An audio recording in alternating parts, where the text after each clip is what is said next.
Mga parikoy, dagdag alaman paano magpalit ng crane wire. Ang pinapalitan namin ay hoisting wire, crane number 1. Yan mga galawan ng maestro amo namin. Yan mga kanang kamay ko dyan. Abdikon pero dugay gyapon kahuman.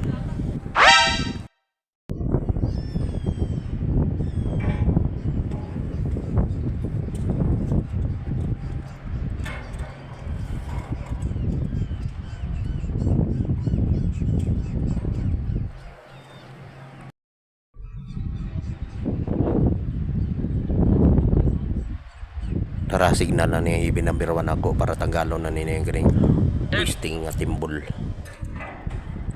Kung galawan sa diktrinin ako, lakaw-lakaw lang murag na laon kay ginauna.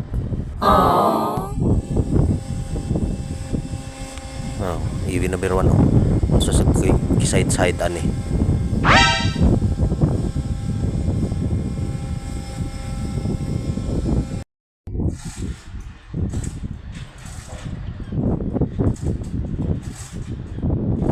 Yun, binaba ng twisting timbol.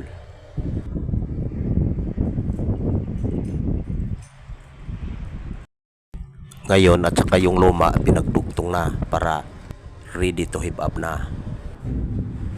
Ito na ngayong kamada sa drum side para ready to heave up na. Kung tawagin ko baga ubad ang luma, suot ang bago.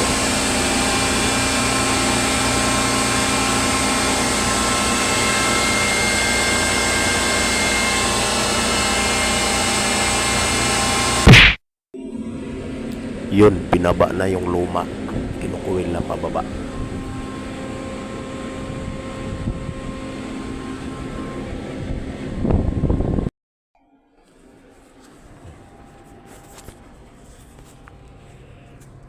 At syempre Mego, inspection talaga para sureball ba, para tama yung kamada, wala nang ulit-ulit, tuloy-tuloy na birada. Kasi papasok na yung bago.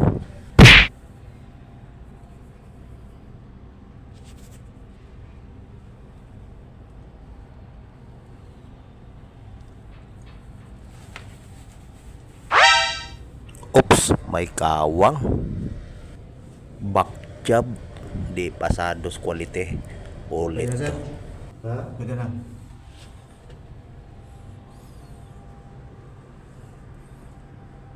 Sir.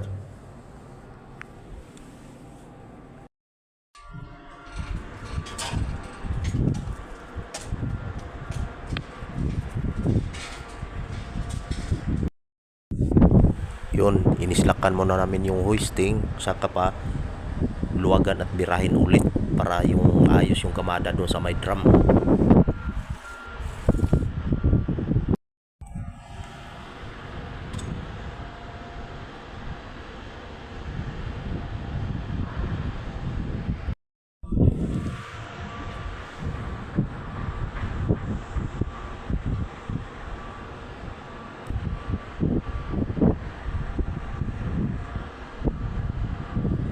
Yun, tapos na buong araw tinikada